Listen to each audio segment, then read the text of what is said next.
Welcome, everybody. Thank you so much for joining us. I know there was a little bit of a mix-up with the invitation somehow getting lost in the ethersphere. My name is Libby Larson, and I work in the Carbon Cycle and Ecosystems office at NASA Goddard. We are the support office for the Arctic Boreal Vulnerability Experiment, or ABoVE, field campaign, and we've been running this occasional webinar series for the past few years where we have ABoVE researchers, but also other folks who are doing similar work volunteer to present their work to a larger audience and share the progress to date. We do this one that's focused on the government of Northwest Territories in collaboration with their Knowledge Agenda webinar series. So we're very thankful to be able to partner with them for this activity. We also have webinars that are focused on the Yukon Territory and also Alaska. Oops, seems like perhaps some people need to mute. Okay, so first I just want to say, let's see, how do I advance my slide here? Here we go. In the past, we have begun these with a land acknowledgement, but one of the things that we're always learning about best practices for this kind of thing, and there, has been, I think, some valuable rethinking and criticism of what does a land acknowledgement do, and how can they contribute to meaningful calls for action. And in May 2021, the American Anthropological Association had decided, at least for their community, to pause land acknowledgements, while the Association for Indigenous Anthropologists had also advocated for this. And so there is a committee that is working on recommendations for improving land acknowledgement practices that is expected to be published this month. So when we see those, then we will sort of reevaluate and reconsider how we, NASA ABoVE, would like to do their land acknowledgements. But I didn't want to not say anything at all, but to just let you all know that this is sort of our current approach to this at the moment. We do have a code of conduct, so the ABoVE leadership and the staff in the office where I work, we're all committed to, providing safe, welcoming, and productive environments, whether in the field and lab or in meetings and conferences, whether they're in person or virtual. We've adopted the American Geophysical Union Scientific Code of Conduct. And then for virtual meetings like this, we ask that everybody maintain a respectful and collegiate atmosphere. Remember to critique ideas, but not individuals. Any deliberate disruption of the event will result in removal from the activity. And if you witness anything that you want to let me know about, or actually officially report that kind of thing, please feel free to reach out to me, and we can move forward with that. I don't anticipate that this is a problem, but I think it's really important to sort of set the cultural expectations about how we're going to interact with each other.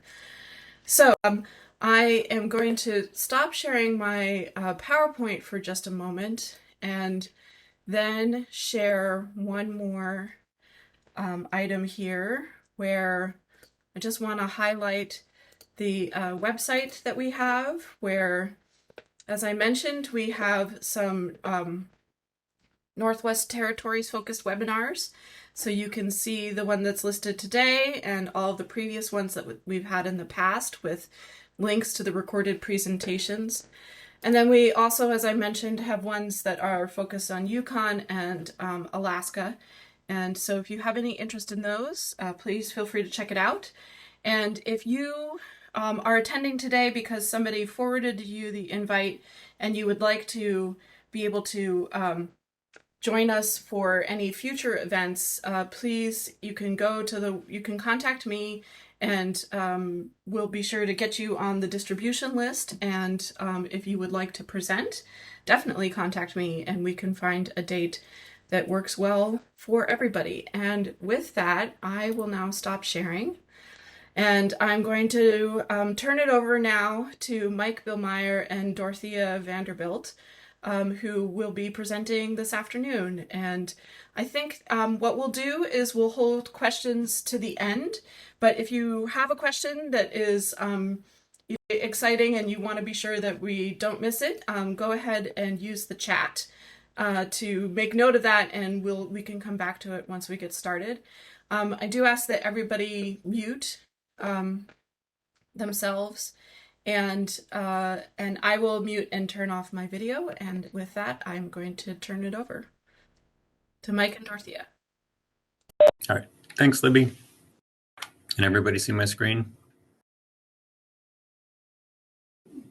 All right. Yeah, so Dorothy and I are presenting today on some results from one of our ABoVE projects on the storage and emissions of carbon in boreal peatlands affected by extreme drought and wildfire. This is done under an ABoVE program whose PI is Laura Bourgeot-Chavez, who's also on the call here. Just some background. Peatlands play a significant role in both sequestering and releasing large amounts of carbon.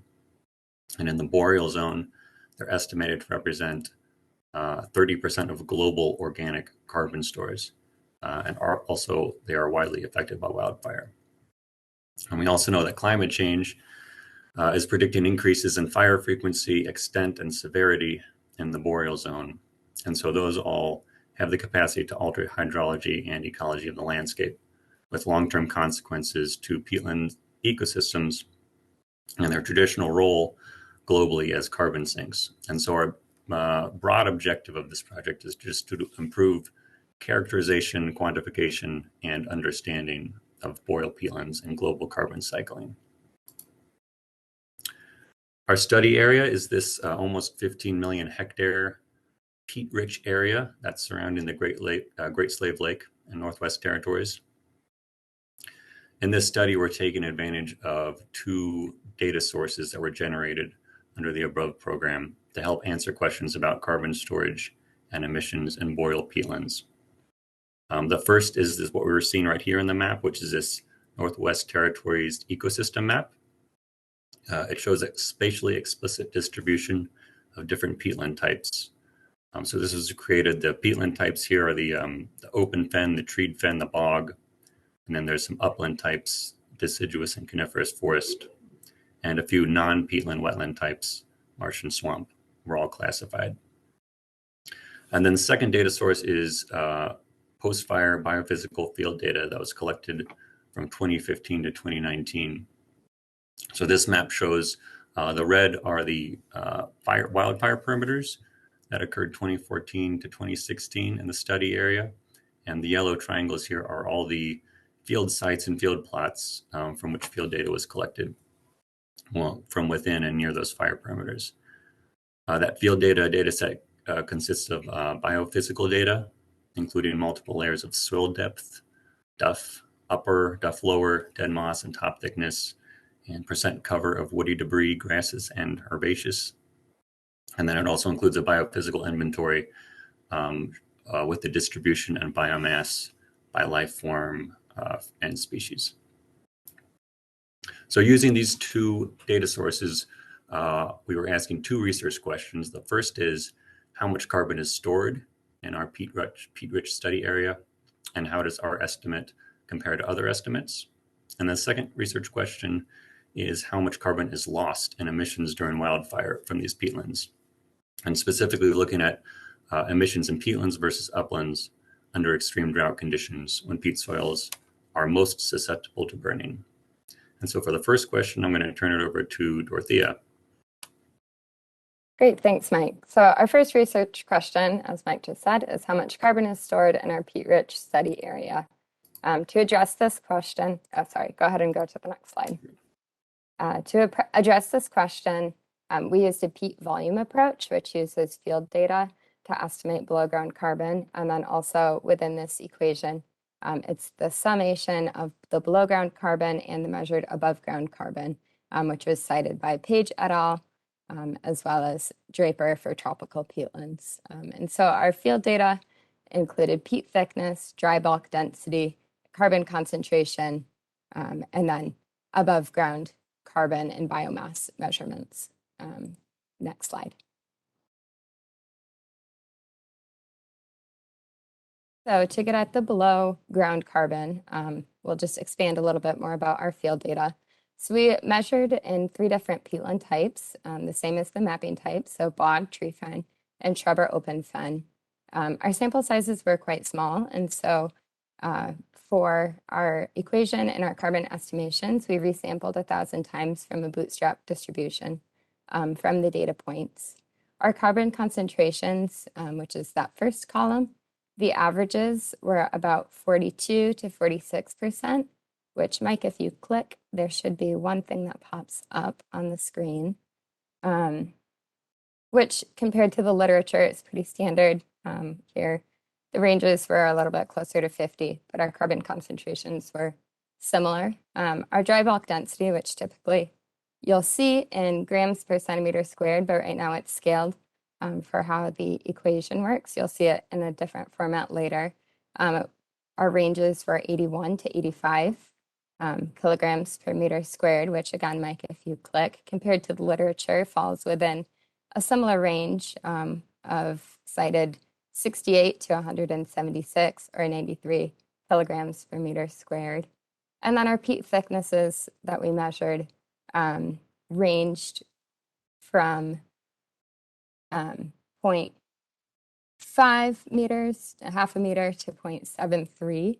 But I found it helpful to, in this assessment, to see that our bog maximum was 2.4 meters, our tree maximum was 0.7 meters, and our open was 1.13 centimeters. So if you click one last time, Mike, compared to the literature, these seem to be a little bit shallower than some, where the averages were closer to 2 meters in a Northern Peatland paper, and closer again to 1.8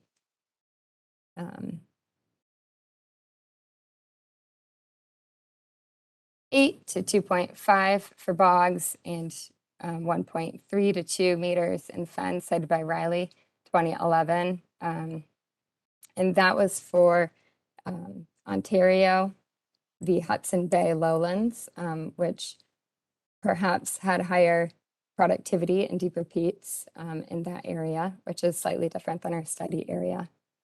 So then if you go to the next slide, our above ground carbon estimates were also measured in the field. In the field, we sampled the DBH, or diameter at breast height, the tree height species, and we did this for all live and dead, as well as tree and shrub, and then applied the appropriate allometric equations in order to estimate the above ground biomass, which you see in the first column there. Again, due to small sample sizes, we resampled 1,000 times from a bootstrap distribution, and then it's assumed that above ground carbon is 50% of biomass, and so you see that in the second column on the right there. And the species that we had in our study area were Alaskan and paper birch, tamarack, white spruce, black spruce, jack pine, and quaking aspen. Next slide, please. We also compared our field data to an above ground carbon biomass model that is being worked on with our collaborators from University of Massachusetts Amherst. And so they're looking at PEL-SAR2 and UAV-SAR Alban SAR data to estimate radar cross-section and use logarithmic regressions to relate radar cross-section to above ground carbon using the same field data that we saw before. And so they had done that at 3 different resolutions and found that the 14 or the medium resolution, or 3.5 hectare, which is a 2x2 pixel roughly, seemed to be the best model. And so what we see here on the screen is in comparison of their models to the field data, where bog and tree fen, their models were quite similar to the field data. And then in the graph in the center, the open or shrub fen estimates seem to be a little skewed in their model. And so we decided to continue with the carbon stocks using only field data. But if you want to know more about their work in this model, the citation is on the slide. They have a manuscript in preparation that will be coming out soon. Next slide, please. To estimate the carbon across our study area, we needed the mapped area. So as Mike mentioned, we used our high accuracy map of the Great Slave Lake region, which had an overall accuracy of 90%, and then producer and users of 89 and 90%. You see in the pie chart a breakdown of the percentage of each ecosystem type across the landscape. Peatlands were 23% of the landscape, with open fens contributing to 5%, tree fen 11%, and bog 6%. Next slide, please. However, using simply the number of pixels in the pixel area doesn't account for the errors that you would find in the error matrix, the emission and commission errors. And so using an adjusted stratified estimator cited in Olson et al. 2013, we were able to use our accuracy error matrix as well as the percentage of area that each of these ecosystems type were on the landscape to adjust the mapped areas, which you see in the graph on the right of the screen. The striped bar is the simple mapped area, and then the adjusted is the solid bar next to it. And one thing to note is in those calculations, the percentages across the landscape do stay the same. Slide, please. So bringing it all together, our results show that there is a total in the far right column. Our total mapped area had 0.772 petagrams of carbon across all of the peatland types. And then I have it split up by the below ground and above ground carbon. And it was 0.74 petagrams for the below ground carbon total and 0.024 or 5 in the mapped area petagrams for the above ground carbon. And then also on the line below, also highlighted in pink, we have the below ground and above ground in total carbon megagrams per hectare, because it's helpful for comparison to other literature to see the carbon per unit area. And we'll break that down a little bit more in the next slide.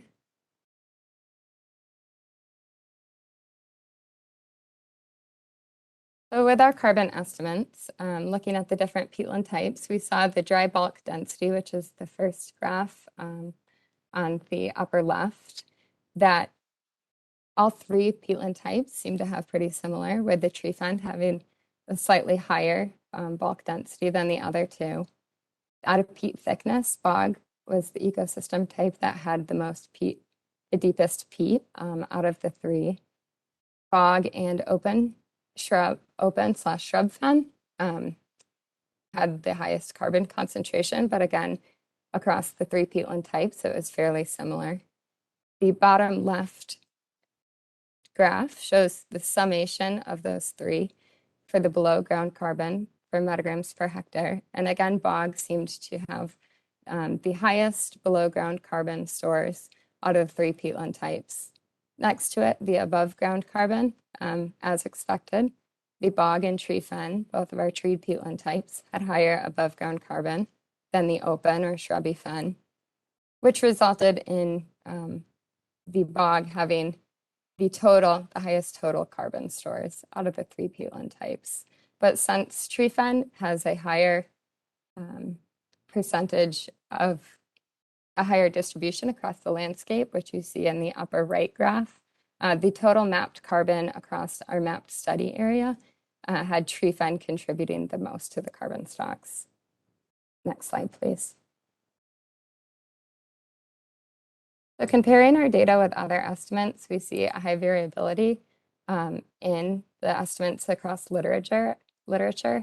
Again, our totals were 228 megagrams of carbon per hectare for both above and below ground peatland, with 6.8 megagrams for the above ground and 221 0.7 for below ground. And one note is that this is our study area is Northwest Territories in Alberta, but it's only a partial of both of these provinces. Previous estimates, such as Bradshaw and Workington 2015, had a total peatland above and below ground of 472 to 1,205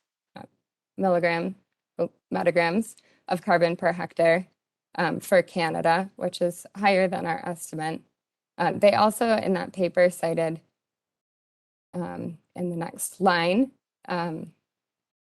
the estimates for Alaskan peatlands, both above and below carbon. However, they did make a note that the Alaskan measurements were quite a bit higher than any of their other study regions, and so should be considered with caution. But it did affect the totals, which we'll see on the next slide. More recent studies, Kolka in 2018, had estimates of peatland above and below ground carbon of 909 to 1,089 megagrams of carbon per hectare. And then Bellini et al. In 2021 had estimates of 283 to 688, which is more similar to our estimates. Several of the papers also broke it down, looking not at the total, but also as the above ground and the below ground carbon. And so you see in the second and third columns here that Bradshaw and Workington found that in northern peatlands, there's an above ground carbon of 122 megagrams per hectare and a below ground of 369 to 946. One thing to note on their below ground lower estimate is those measurements were only measured to a meter deep. And then similarly for the Bellini paper, the below ground peatlands carbon stores was 226 to 660 megagrams of carbon per hectare, which was quite similar to our range. And then their above ground was 28 to 57 megagrams of carbon per hectare. But one thing to note additionally with that study is that their above ground measurements considered anything to be a forested peatland. That was 25% or more treed, whereas our definition was 7% or greater in accordance to the Alberta Wetland Inventory. Slide, please. And then looking not at per unit area, but just some of the literature on the total carbon stocks across northern peatlands. Again, we see kind of the takeaway here that they're highly variable.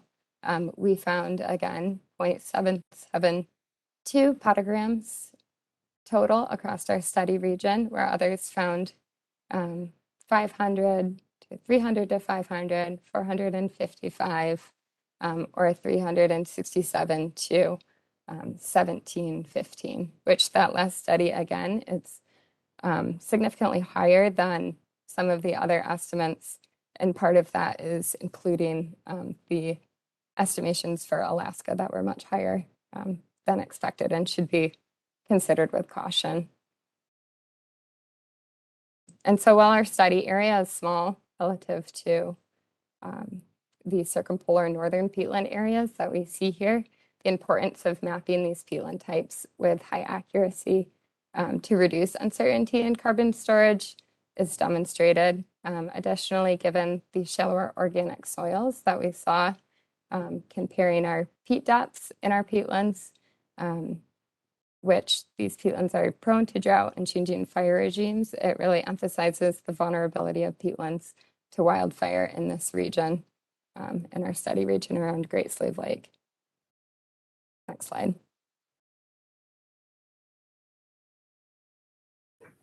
All right, thanks, Dorothea. And so our second research question then is how much carbon is lost from wildfire emissions in the study area? And so to answer that question, we modeled wildfire emissions using CanFire. This was a piece of software developed by Bill DeGroot of Natural Resources Canada. It's been used widely across Canada to estimate carbon emissions during wildland events, mostly for upland ecosystems. And so for this, we applied CANFIRE to 11 wildfires that occurred in the study area between 2014 and 2016 to estimate and compare carbon emissions of peatlands versus uplands.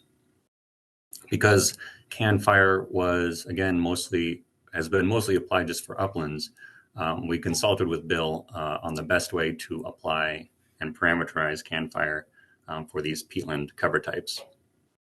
And then the sort of the nuts and bolts short story is that because of the type of field data we had, his advice was to include peat loading as in the duff loading and duff depth inputs. CANFIRE does have a peat loading input specifically, but I think because of the granularity of our field data, he suggested this way of approaching it. So one of the challenges we had in modeling wildfire emissions using the field data is that, although we had this rich field data set from 75 sites and 417 plots across the 11 fires, you can still see that there's, quite a bit of the fire perimeters that are not sampled in the field. And so how do we apply data from these diffuse field points across the entire fire perimeters? And the solution was essentially to create lookup tables for each fire and ecotype, and apply and use those lookup tables to apply the field data to each of the pixels within the fire perimeters from the NWT ecosystem map. So to do that, we assigned each field plot an ecotype, one of these ecotypes from the ecosystem map, and then we averaged the field data for each fire and ecotype to create the lookup tables. And so then each pixel in the map was treated as a separate stand for input to CANFIRE. That's what the CANFIRE inputs are defined as. And so the assumption from this approach is that the inputs for each ecotype will be similar across the same fire. So for this large fire in the middle, we're assuming here that the open fen, all of the open fen within this large fire perimeter is going to have roughly the same loading values and fire weather parameters and stuff like that.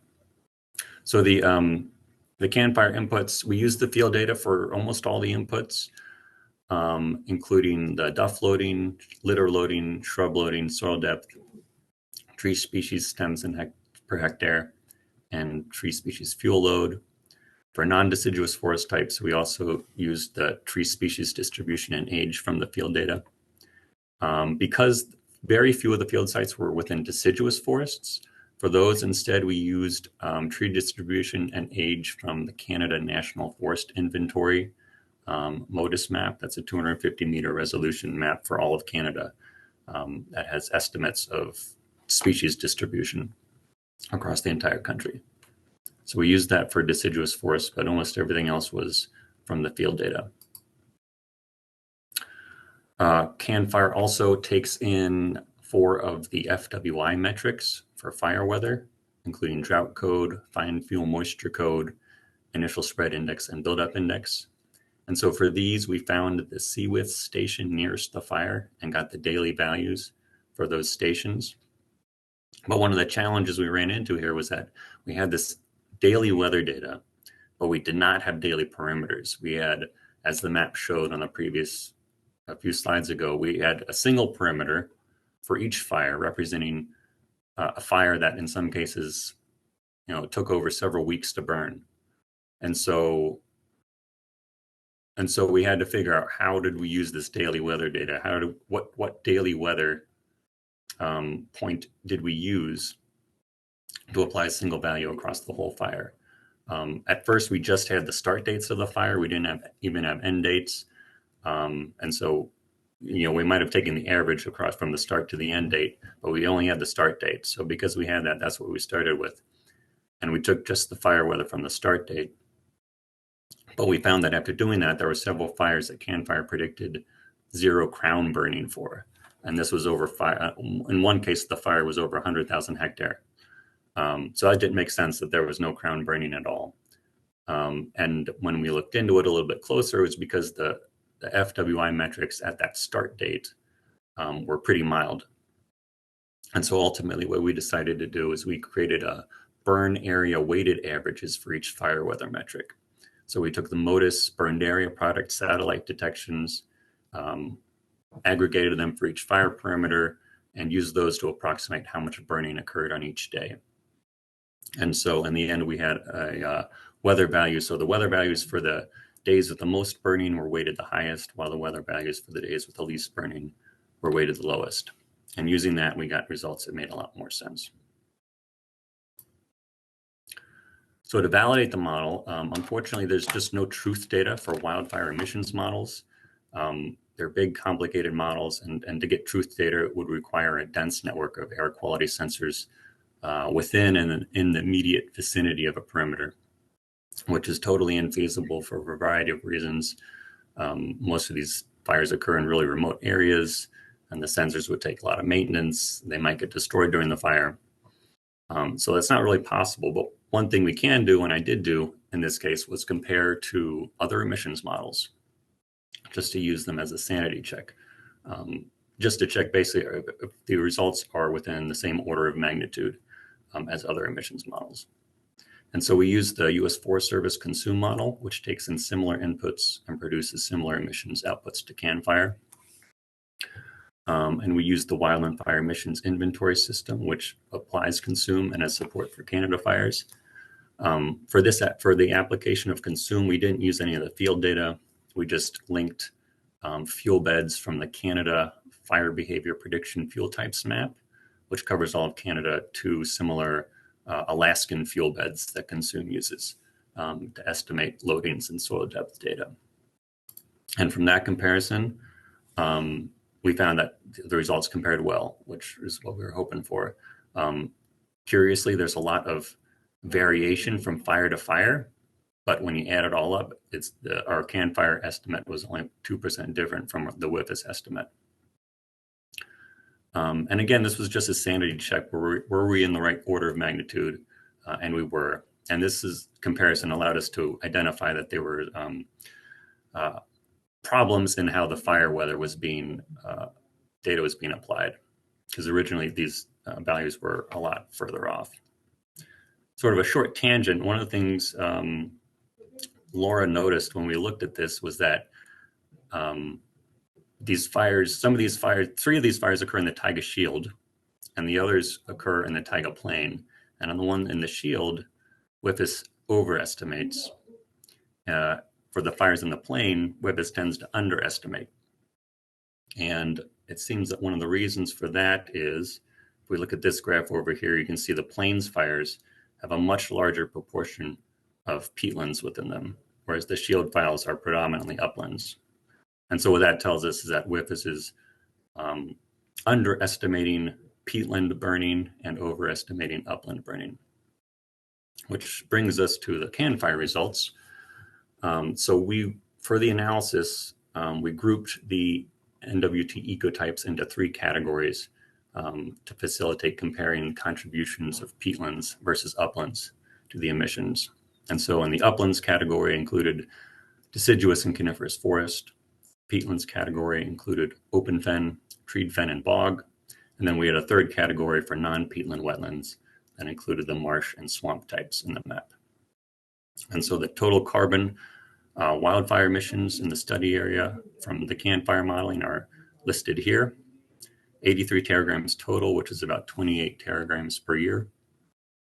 And peatlands are the dominant source of carbon emissions.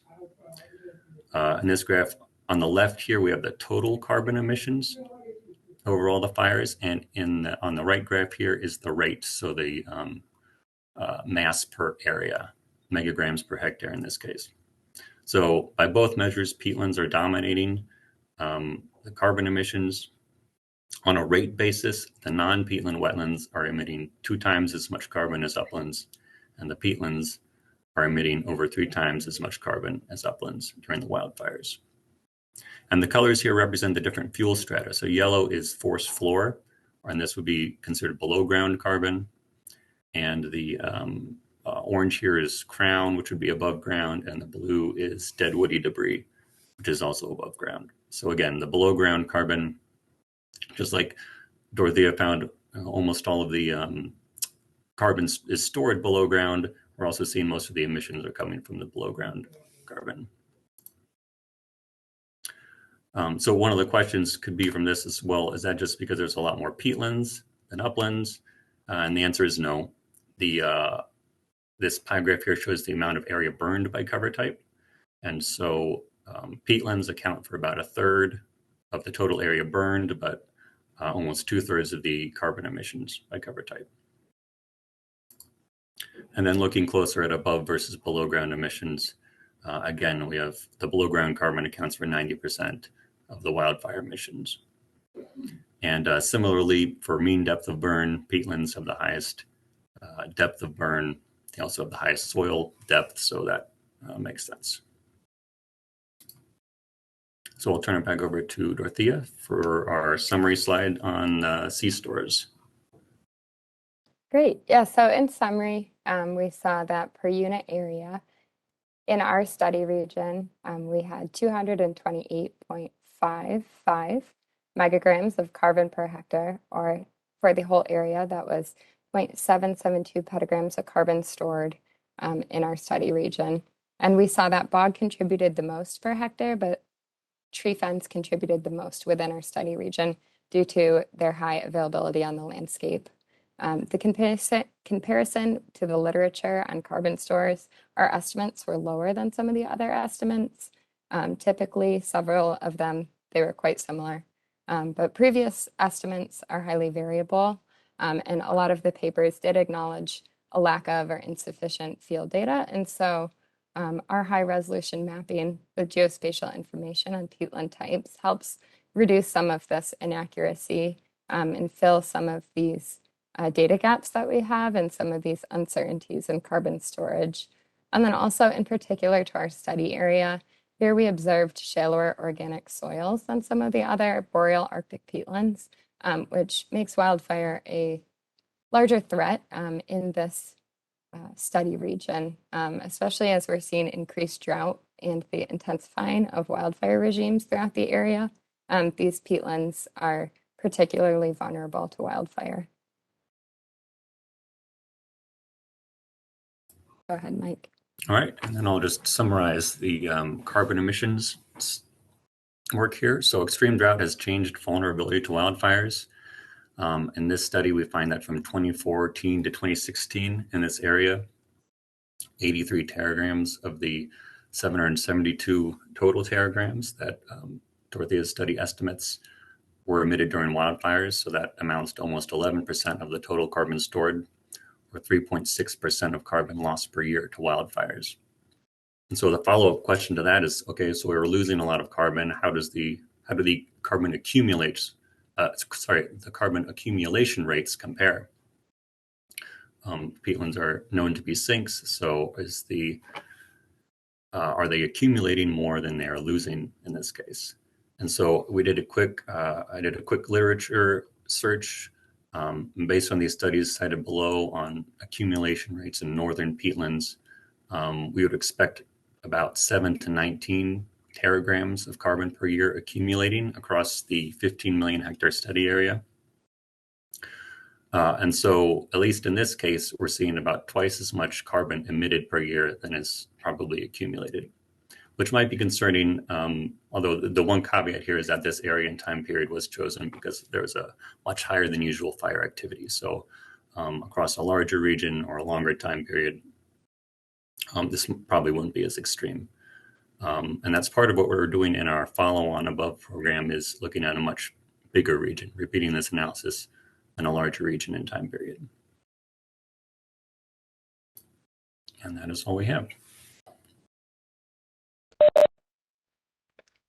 Thank you both so much for that very interesting talk. I see we have one question that has already been entered into the chat from Kristen Maynor. Do you anticipate your peat depth measurements were limited by hitting the permafrost layer, or did you core through the ice to always find the mineral soil? Yeah, for this question, Laura is on the call and she was out in the field, so I'm going to defer to her. Laura, if you could answer that question since I was not out in the field doing these peat depth measurements at the time. Sure. Yeah, so mostly we did not hit ice when we did our peat depth measurements. There were a few. I'd have to go back and actually quantify how many times we were actually hit ice, but that is in our database, which we have available if anybody's interested in it. It's all been published on the ORNL doc by year of field data collection. Great, thanks. There's another question from Lisa Saperstein. Could you determine the relationship between below ground biomass and past fire history within the different plots, or did you estimate based on previous literature in the last slide? Are we talking about this slide here? I'm guessing so. Lisa, if you want to, you can unmute. Yes, she says yes. Okay, yeah. So in this slide, this is just based on previous literature. Let's see, I'm reading it. The relationship between below ground biomass and past fire history. I guess that's something we could do. Yeah, we have not done that. Right. Yeah, that's an interesting question. I was wondering if you have an idea about why it is that Ken Fire is sort of underestimating the peat fire and overestimating the upland fire. Is it a problem, or not a problem, but something in their model specifically that you know that they could address? I would assume that WIFIS was actually in the wrong there, that Can Fire was closer to accurate than WIFIS, simply because Can Fire was designed to work in these types of Canada fuel beds. Right. And WIFIS was mostly just linking Alaska fuel beds, which might not have been as, certainly wouldn't have been as applicable to Northwest Territories. And then for both of you, what about, so this was focused on fire. What about sort of other ways in which, carbon might be emitted from these areas due to sort of other aspects of environmental or climate change? Like, I imagine that there's some, like we talked about drought, but like other changes to the hydrology or just increases in temperature. Have you guys explored any of that at all or thought about that? My focus has mostly been on the fire. I don't know if Laura has any higher level thoughts on that.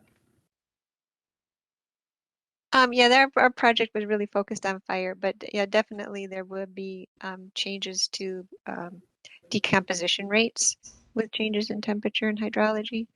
That isn't a focus of our study, but is also something that needs to be taken into consideration.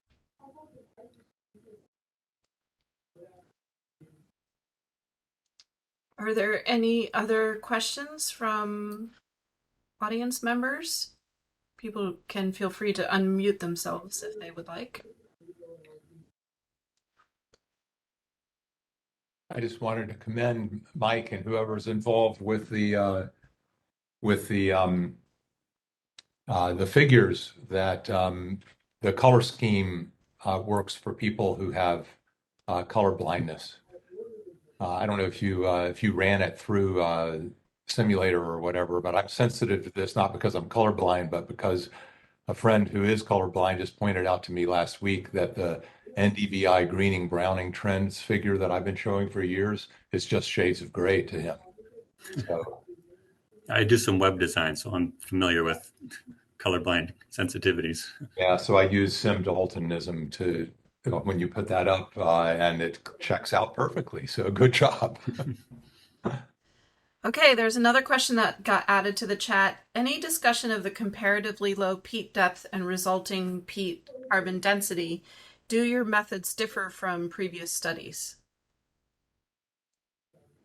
So as for our methods for the different studies, there seem to be a couple different methods for estimating carbon stocks. And so I had mentioned that we were using a peat volume approach to estimate the below ground carbon. And so that's using the dry bulk density, peat thickness, and carbon concentrations. And I believe that that data collection and those measurements are fairly standardized between the studies and can be compared.